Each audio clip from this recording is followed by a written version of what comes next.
上辈子，当得知婆婆怀上孩子的消息后，我愤怒地与郑家争吵不休。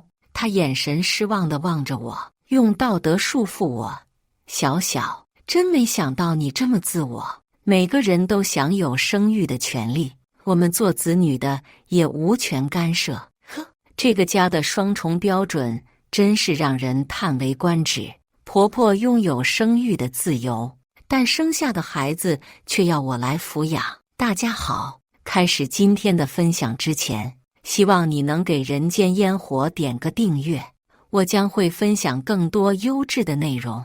与郑家的冷战结束后，我逃回了娘家。妈妈安抚我说，生命终究是宝贵的，如果你强迫婆婆终止妊娠，那你和郑家的婚姻也就到此为止了，还是顺其自然吧。我的父母都是些善良而质朴的人，他们从不斤斤计较。记得结婚那会儿，对方家庭装穷叫苦，我家没有索取任何嫁妆，婚房的首付也是父母出的。每到节假日，我的父母从不伸手要钱，然而郑家总是以公婆辛苦一生，拉扯大2个儿子不易为由，每月定时给公婆转账作为生活费。郑家月薪不过6000，给到公婆就是2000，再加上零零散散的开支，房贷都是由我来偿还。钱是榨取了我父母的血汗，这份苦涩我硬生生吞下，只为了与郑家好好相处。现在他们越发贪得无厌，竟还指望我养育肚中的弟弟，简直是痴心妄想。回想起前世的种种，我轻笑着对母亲说，妈，这幸运的孩子一定得诞生，让郑家来养，生多少个都无所谓。婆婆没料到我会如此爽快地答应，眼中闪过惊讶与喜悦。小小真是通情达理，我曾和你小姨谈及怀孕的事，她却坚决反对我继续怀孕。我在心里默默地想，小姨其实是出于对婆婆的关心。60岁高龄的孕妇，先不提胎儿是否健康，就连婆婆本人能否平安度过生产都难说。郑家这个大孝子只顾顺着婆婆的意，却丝毫没有考虑过其中的风险，真是愚孝至极。公公挺起胸膛，因为婆婆的怀孕而感到无比骄傲，已经私下里向人吹嘘了无数次。此刻他露出得意的笑容，不是我自夸，你们结婚也有2年了，怎么还没有孩子？连我都比不上。郑家听后皱了皱眉头，似乎不想与父亲在这方面比较。我们还年轻，事业为重，不打算要孩子。公公小声念叨，生不出孩子没什么丢人的，去医院检查一下嘛。婆婆轻抚着自己的肚子，你们2个不着急，等我把这个宝贝生下来，家里热闹个2年再说，等这个孩子大一点再要下一个。毕竟农村的条件有限，以后我就住在城里了。这时我才注意到，婆婆已经带着大包小包的行李过来了。公公也附和道，没错，现在村里的人都说，怀孕得定期做产检，麻烦得很，而且必须去医院生产，不能再在家里接生了。我们就住在这儿，方便生孩子。郑家显得有些不太开心，毕竟公婆的个人卫生习惯并不好，即使是他们的亲生儿子郑家，有时也难以忍受。同住一个屋檐下，难免会有矛盾。我本着看热闹不嫌事大的心态，急忙表示同意。我和郑家的家也就是爸妈你们的家，想住多久就住多久。不过最近我加班比较多，可能没空照顾你们。听到郑家的话，我不由得在心里叹了口气。他的脸上写满了不悦。妈现在怀着孕，你是儿媳，你不照顾谁照顾？我是男人，我不懂这些。我心里无奈地翻了个白眼。郑家向来擅长将孝心转嫁给我，自己则置身事外。记得婆婆之前骨折来城里看病，郑家以工作忙为由推脱了，结果还是我请假在医院陪床，细心照料，直到出院。每当老家的亲戚如表弟堂兄找工作借住在我们家，郑家总是假装大方一口答应，最后都是我在忙着收拾屋子、更换床单被褥，还要不停地在厨房劳碌。亲戚夸他一句，他就得意忘形，实际上全是我在辛苦付出。以后我可不想再这样伺候他们了，只有当他们亲身感受到痛点时，他们才会知道痛是何种滋味。于是乎，公公和婆婆就这样搬进了我们的家。最初，公婆还显得有些局促不安，努力掩饰自己的真实习性，但没过多久便原形毕露。他们的擦脚毛巾和郑家的洗脸巾混在一起，卫生间的地板上满是尿迹，厨房里迟迟不扔的垃圾招来了蛆虫。我一直忙于加班，家里的杂活全落在了郑家身上。他和父母大吵了几次之后，他们才稍微有所收敛。当产检的日子到来时，婆婆让我陪她去医院。我想起了前世的情形，那时我陪着婆婆去做产检，结果显示胎儿患有21-3体综合征。医生耐心地向我们解释这是唐氏综合症的情况，并建议趁早终止妊娠。婆婆当时在诊室里大声抗议，怒斥医生是庸医，恶意重伤，坚称绝不会打掉她的宝贝孙儿。我不得不向医生道歉，并在网上查找了大量资料，详尽地向婆婆说明唐氏儿童可能带来的种种问题。经过一番苦口婆心的劝说，婆婆最终才勉强同意了流产手术。没想到，自那以后，婆婆一家就开始对我怀恨在心。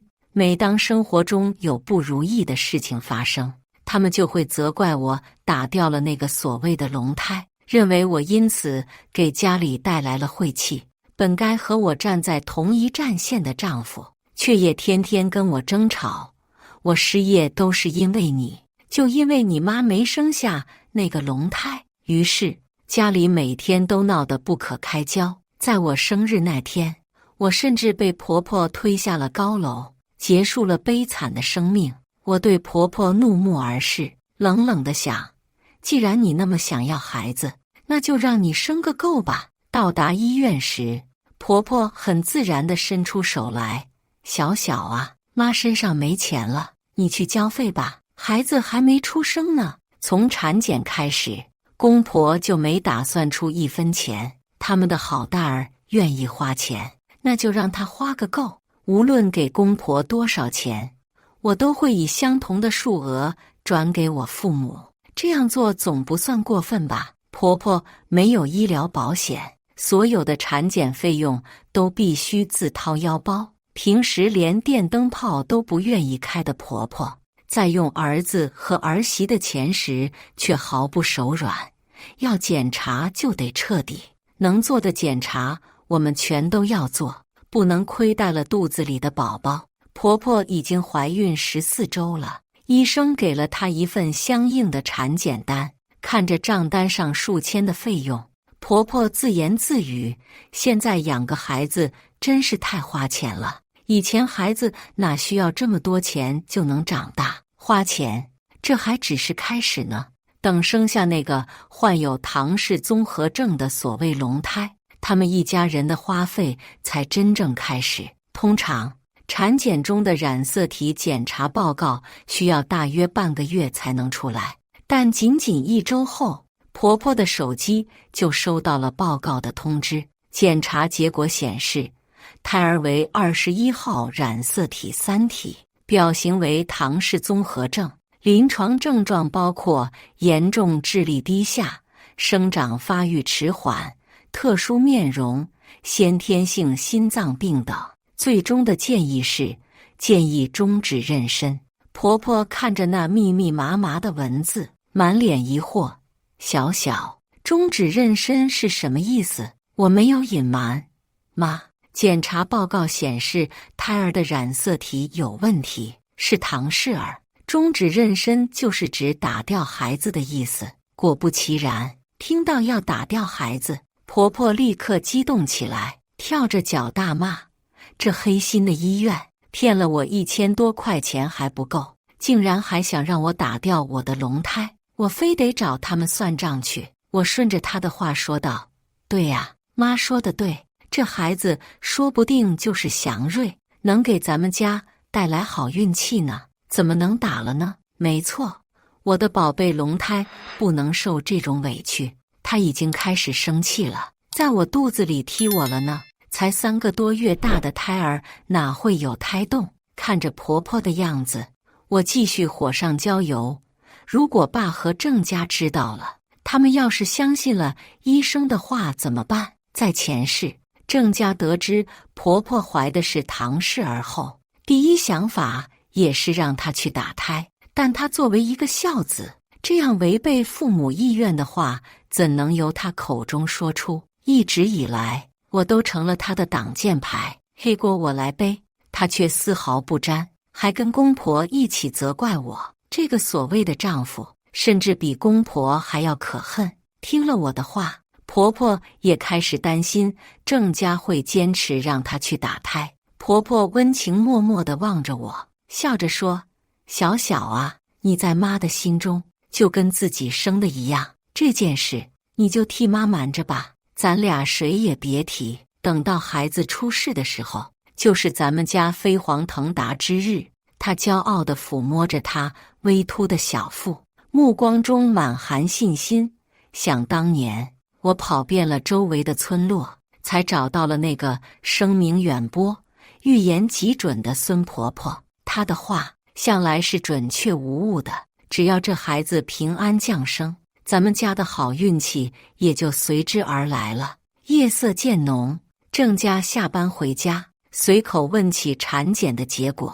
婆婆轻描淡写地说了句都很好，便轻巧地转移了话题。郑家听了也只是点点头，连报告都未及细看。她对父母的关怀似乎总是停留在表面，然而那份产检报告却成了婆婆的心病。再次产检时，婆婆在诊室外的行为引起了轩然大波。她突然跪在地上，泪流满面地质问医院为何断言她腹中的孩子不是龙凤胎。面对医生的细心讲解，婆婆只是双手掩耳，高声反驳。最后，医生不得已，只能叫来了保安。我站在一旁，静静地记录下了这一幕，每个细节都逃不过我的眼睛。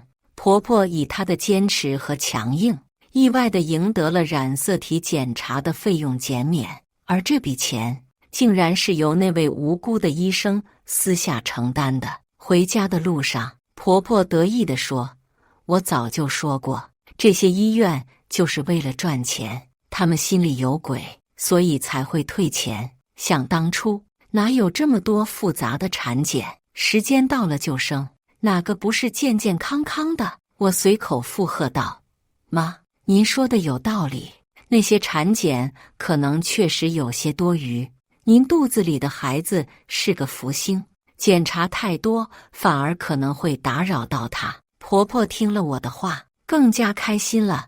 小小，你真是越来越合我心意了。我深吸一口气，决定不再委曲求全。那些刺耳的忠告，我不会再轻易出口。踏进家门，我站在客厅中央，面对全家人，声音坚定地宣布：我有意卖掉这套房子，而且我想和郑家离婚。家里顿时陷入了一片寂静。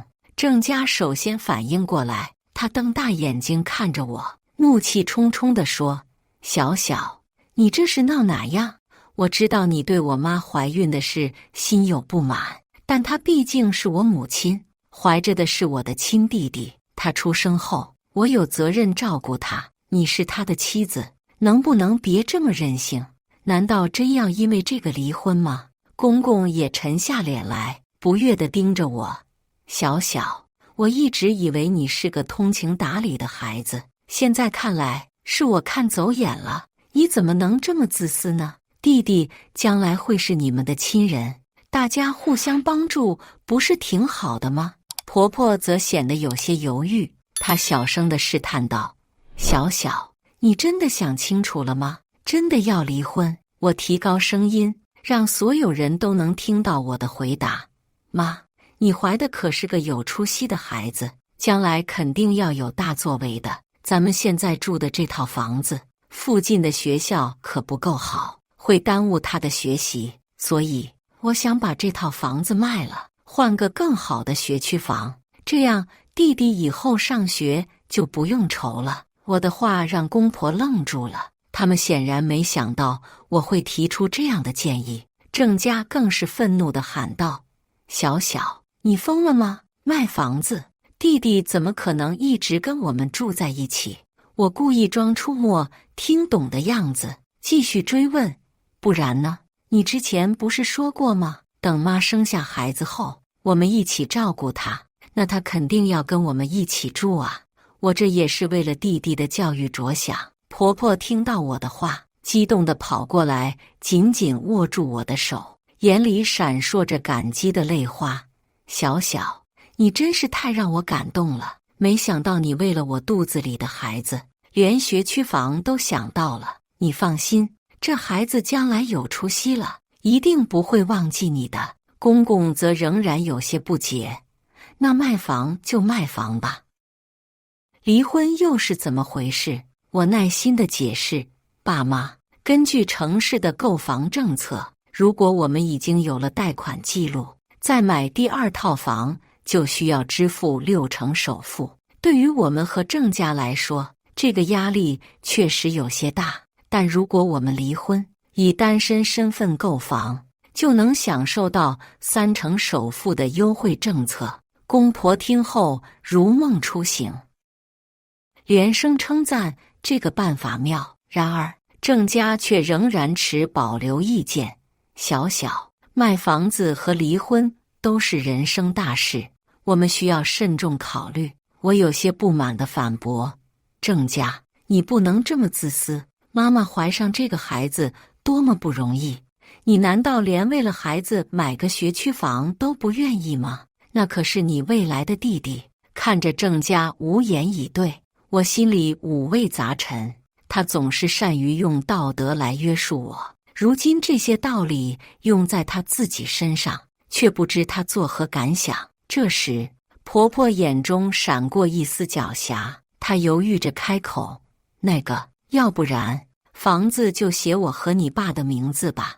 我担心如果房主不是直系亲属，孩子以后可能上不了好学校。看来他还是开始算计了，但好在我对此早有准备，立刻回应道：贷款购房需要有稳定的工作和收入，你们没有退休金，作为农民也无法贷款。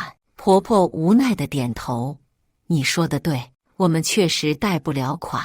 公公又提出了新的想法：那就写郑家的名字吧，他是一家之主，是你的丈夫，房产证上哪有写女人名字的道理？当初买房的时候，我就不太乐意。听到这话，我心中一阵冷笑。这套房子是我们领证后买的，首付还是我父母出的钱，房产证上写着我和郑家的名字。按照法律，如果离婚，他确实能分到一半，但这个公公的贪心实在是有些过分了。纵使我父母展示了他们支付了全部首付的凭证，诉讼之路仍旧是漫长而复杂的。这处房产，我决意不让郑家分文，为父变得寸土。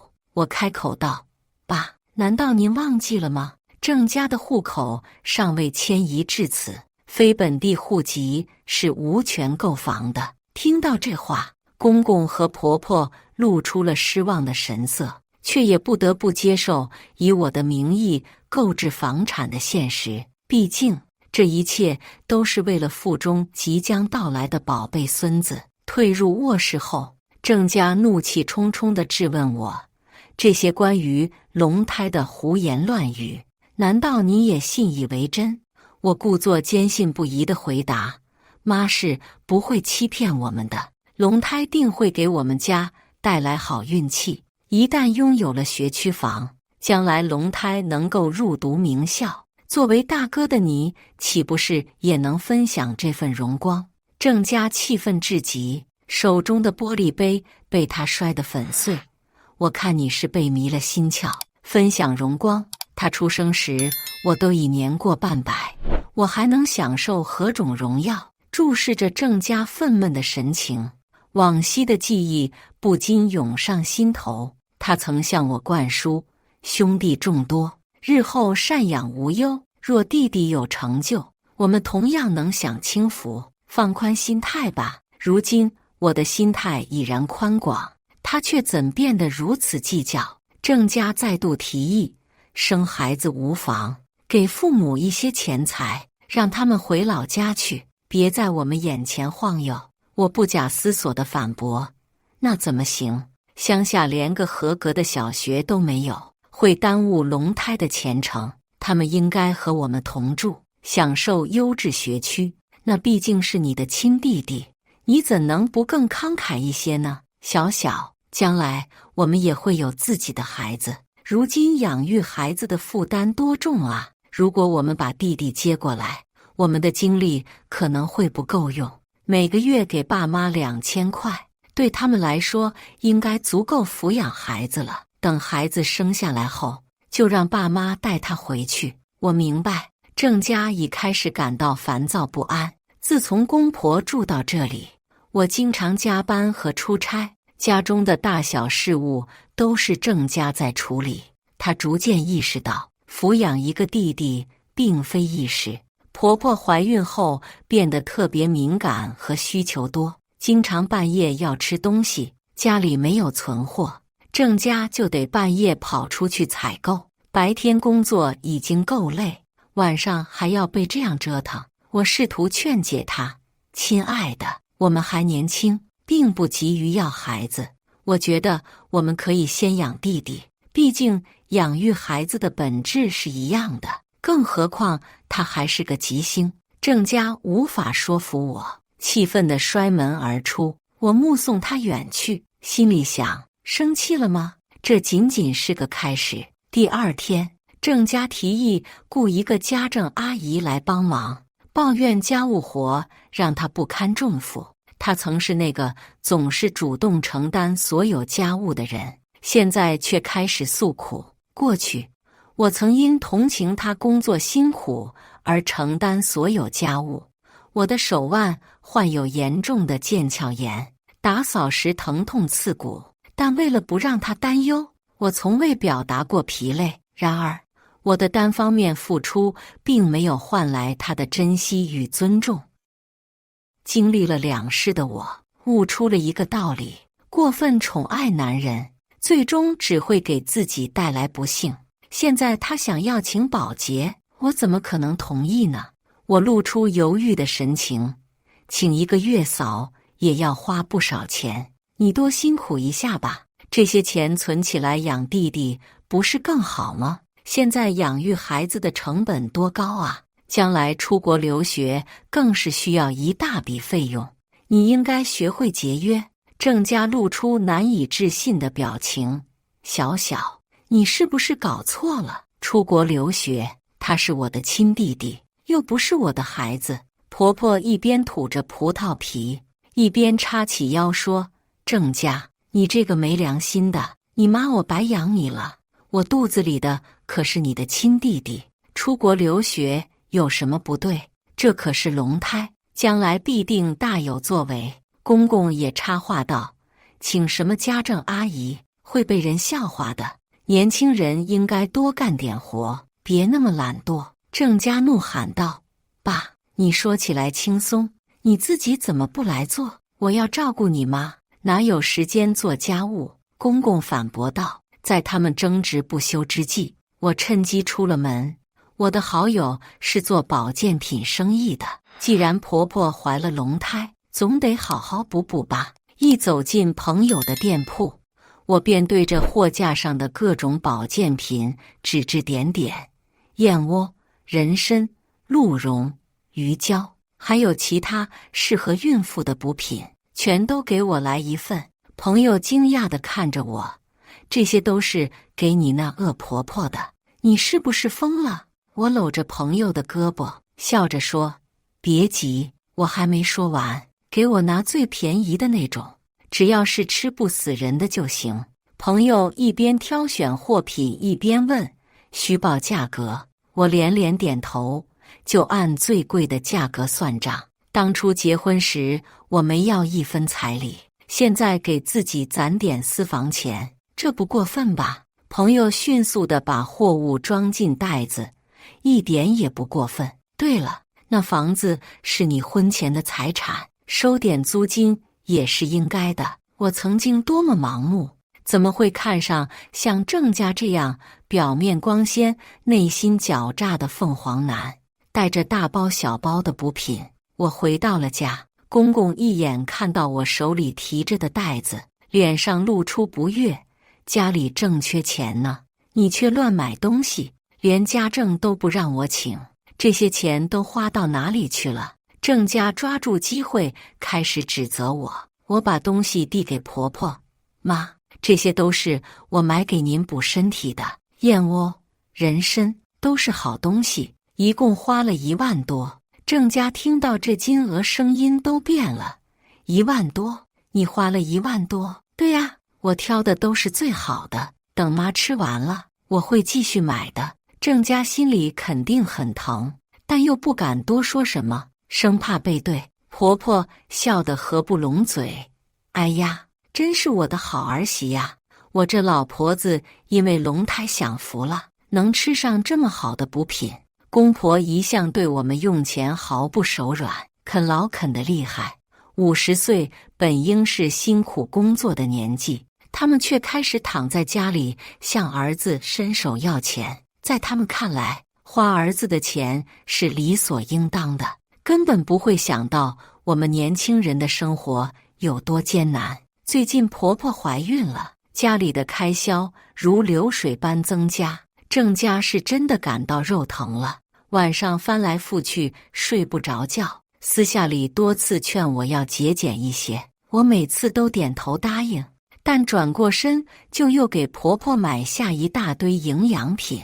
随着银行卡余额的逐渐减少，终于那套房子成交了。此时婆婆已怀孕8月，身体浮肿得厉害，肚子迅速膨胀，看起来仿佛一下子老去了6、7岁。房子卖出去后，我和郑家迅速地结束了我们的婚姻。经过我的精挑细选，我以单身女性的身份买下了一套120平米的3居室学区房。我对婆婆说：妈，咱们至少应该买个3居室，不然龙胎出生后会没地方住。婆婆连连点头：是啊，龙子应该有一个朝南的房间，他毕竟是家里的祥瑞。家中的存款几近枯竭，郑家变得越发暴躁，几乎天天和父母争吵。家中因为龙胎即将到来而被榨干了所有积蓄，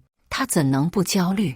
婆婆大闹着要买最好的婴儿用品，一旦郑家无法满足她的要求，她就寻死觅活。无奈之下，她只能借钱，毕竟她自认是个孝顺的儿子。郑家结巴地向我提出：老婆，你爸妈都是老师，有退休金，条件不错，咱们向他们借个10万元怎么样？好家伙，一张口就是10万元，真把我爸我妈当成了冤大头。我爽快地答应了他：可以呀，只是我爸妈的钱都投资在理财产品里了，半年后才能取出来，要不你先向你家的亲戚借点。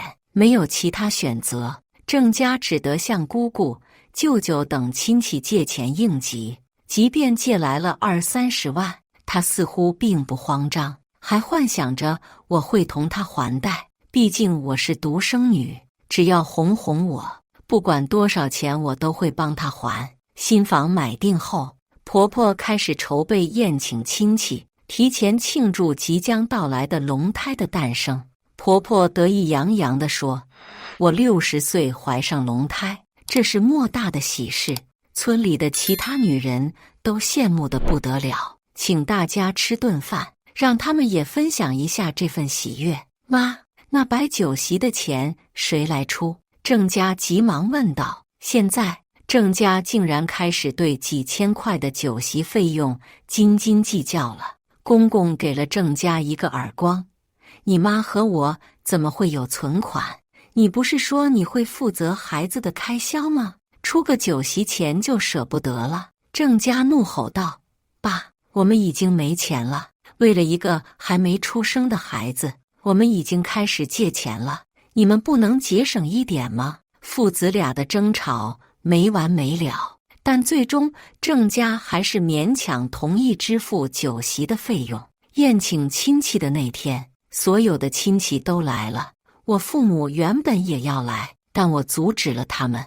这场闹剧还是留给婆家人自己看吧。婆婆怀孕的迹象越来越明显，她甚至特意化了妆，但是粉底涂抹的过后，颜色与她的肤色严重不符，显得有些滑稽，却也因此掩盖了她憔悴的面色。小姨不断地询问婆婆的情况，婆婆显得很不耐烦：“妹妹，你是不是嫉妒我怀孕了？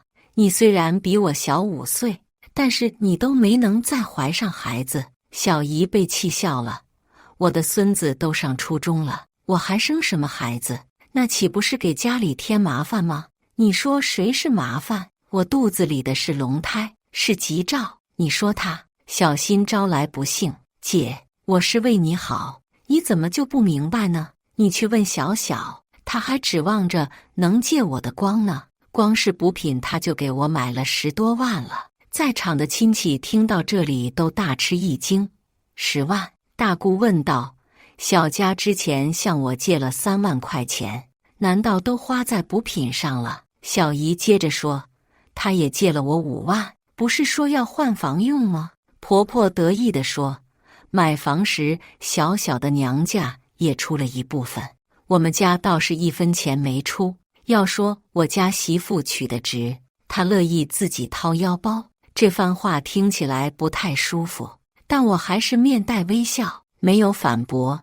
妈怀的是龙胎，当然要用最好的东西，婴儿床是进口的，花了1万5，宝宝餐椅无甲醛，8000多，还有其他杂七杂八的东西。为龙胎准备这些，也花了10几万。舅舅念叨道：“孩子还没出生，就已经花了将近30万，这是什么家庭条件啊？难不成是拿我们借的钱养孩子？”婆婆抱着肚子傲娇地说：“让你们养龙胎是你们的福气，以后会带给你们好运气，多少钱都换不来的。”在我的哄抬和不断洗脑下，婆婆变得越来越傲慢自大，认为自己怀上龙胎后，所有人都应该听她的。小舅妈指着婆婆怒骂：“简直是疯了！一大把年纪还不知羞耻地生孩子，传出去不怕丢人。从我这里借了6万，又从我女儿那里借了4万，我们家的钱赶紧还给我们。”婆婆摇头说：“那可不行，我还得留些钱生孩子呢，急什么？以后肯定会还钱的。”包厢里顿时吵闹起来，亲戚们纷纷抓住郑家让他还钱。郑家皱着眉头，一杯接一杯的猛喝酒。突然间，他摔了酒杯，大声说：“妈，你和爸明天就回乡下吧。”婆婆惊愕地定在原地：“你是要赶我走吗？这日子没法过了。这个所谓的弟弟，我绝不接受。我快要崩溃了，家里的积蓄一扫而空，连房子都卖了，全都是为了这个所谓的龙胎买学区房。我每天忙得团团转，还因此负债累累。这孩子真的有必要出生吗？”公公怒气冲冲地吼道：“你说的这是什么话？他可是你亲弟弟，你不养他谁养？我不管那么多了，明天我就送你们走。”岂有此理！这是你弟弟，你将来还得靠他。我不养。出院后，你们立刻回乡下，我每月给你们2000生活费，别再出现在我面前。婆婆紧紧拽着我的衣袖，小小，你快说句话呀！她要赶我们走。我轻轻挣脱，向后退了一步。这场闹剧是时候结束了。阿姨，你们家里的事，我哪有插嘴的份儿？婆婆惊愕地望着我，你叫我什么？阿姨？没错，阿姨，你忘了吗？我和您儿子已经离婚了，他对我来说只是前夫。婆婆连连摇头，小小，你别跟我开玩笑，当初我们不就是为了买学区房才假离婚的吗？阿姨，你开什么玩笑？离婚还有假的？我们可是领了离婚证的，那是法律承认的真正离婚。至于学区房，呵呵，你都不是我婆婆了，还好意思用我的房子？你怎么能这样跟你妈说话？快道歉！你这个渣男！我当初真是瞎了眼，才会嫁给你。道歉？道什么歉？想都别想！现在我们离婚了，你就好好陪着你爸妈和你那个宝贝弟弟吧。老娘不伺候了。婆婆似乎还沉浸在我之前的态度中，一时难以接受眼前的转变。小小，你是在跟我开玩笑的吧？她脸上写满了不可置信。谁有空跟你开玩笑？老太婆，一大把年纪了还怀孕，想让儿媳妇帮你养弟弟，你不觉得羞耻吗？有点自知之明吧。想生就继续生，生个足球队出来，到时候看你儿子怎么养活这一大家子。我的话似乎戳中了郑家的痛处，他竟然开始抽泣起来。看着他那副模样，我心里却没有丝毫波澜，反而觉得有些畅快。婆婆开始失控地叫嚣着要动手打我。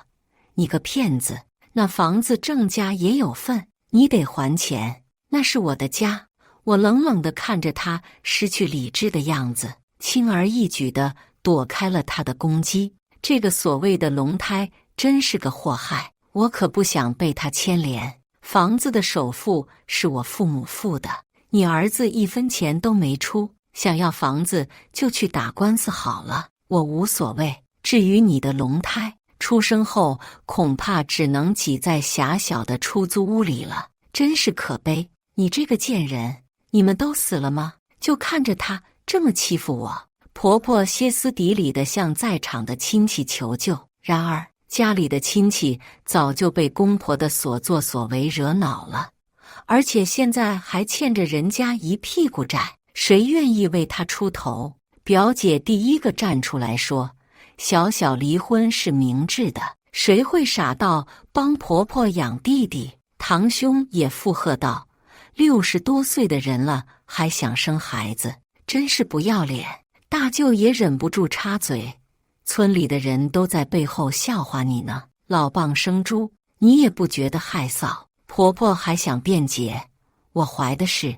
但她的话还没说完，突然痛苦地捂住肚子惨叫起来，鲜血顺着她的腿间缓缓流出。快，她要生了，送医院！混乱中，婆婆竟然在怀孕8个月时早产了，生下了一个男婴。因为她是高龄产妇，医生早就将她列为高危孕妇，并建议她选择剖腹产，但婆婆却一口拒绝。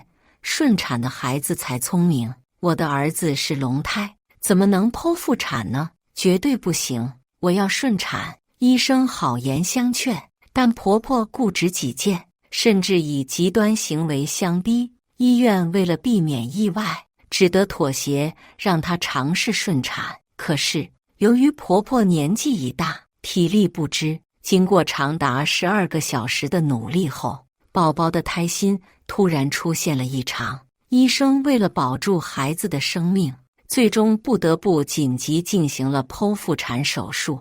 当宝宝被取出后，护士抱着孩子，脸上露出复杂的表情，似乎想说什么，但在主治医生的眼神示意下，他选择了保持沉默。之前婆婆在医院大闹的事情，已经让她在这里小有名气，因此即使护士觉得孩子可能有些不对劲，也不敢轻易提出异议。然而，命运却跟婆婆开了一个残酷的玩笑，她辛苦生下的孩子，竟然是一个唐氏儿。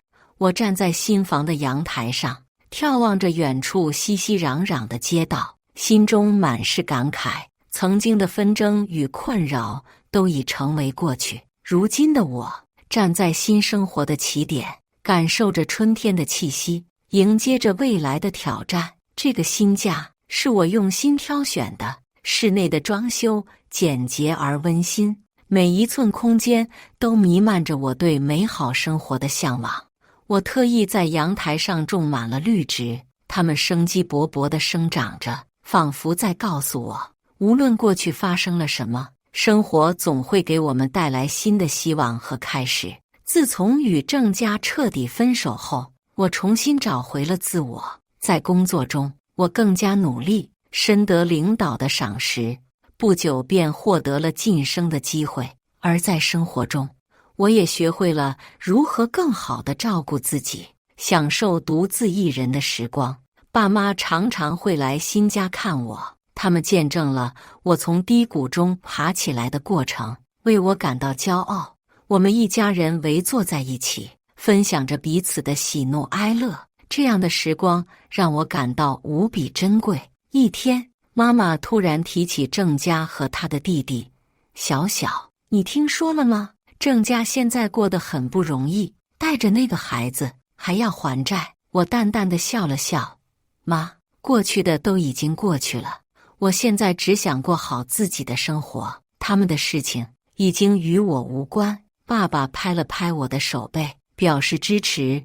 小小说得对，人要往前看，现在的生活这么好，我们要珍惜。时间如白驹过隙，转眼间春天变成了夏天，秋天又悄然而至。我在这一年里经历了许多成长和变化。工作中，我逐渐成为了团队的核心成员；生活中，我也结识了许多新朋友，他们给我的生活带来了无尽的欢乐。一天晚上，我独自漫步在江边，回想起过去的一年，那些曾经的伤痛和困扰，如今看来都是那么微不足道。我感谢那段经历，让我变得更加坚强和独立。突然，手机响了起来，是一个陌生的号码。我犹豫了一下，还是接听了。是小小吗？电话那头传来了一个熟悉而又陌生的声音。我愣了一下，才认出是郑家的声音。我不知道他为什么会突然联系我，但我并不想再与他有任何瓜葛。是我，有什么事吗？我尽量让自己的声音听起来冷淡而客气。我就是想问问你，你现在过得好吗？郑家的声音有些颤抖，似乎带着些许的愧疚和不舍。我很好，谢谢关心。我简单的回应道，并不想与他多聊。小小，我知道我以前对不起你，但是我现在真的很后悔。如果当初能听你的话，或许一切都不会变成这样。郑家的声音越来越低，最后几乎听不见了。我深吸了一口气，缓缓地说道，郑家，我们已经结束了，你现在说这些已经没有意义了。我希望你能好好照顾你和你弟弟，珍惜现在的生活。说完，我便挂断了电话。或许郑家是真的后悔了，但是有些事情一旦发生了，就无法挽回。我不想再回到过去那段痛苦的日子，我只想把握住现在和未来的幸福。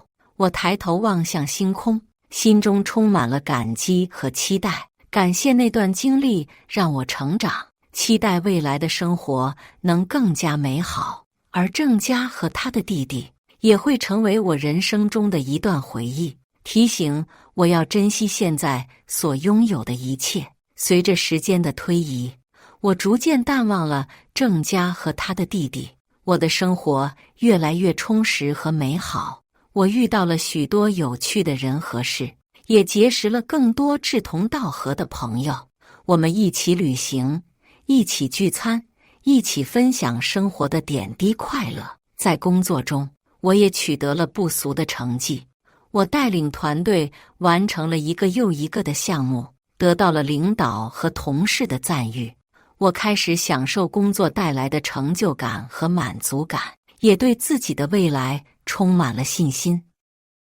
一天下午，我收到了一封邮件，是一位慈善机构的负责人发来的感谢信，感谢我为他们的唐氏儿康复项目提供的支持和帮助。看到这封信的那一刻，我突然想起了郑家的弟弟，那个曾经带给我无尽困扰和痛苦的孩子，现在是否也在某个康复中心接受着治疗和关爱呢？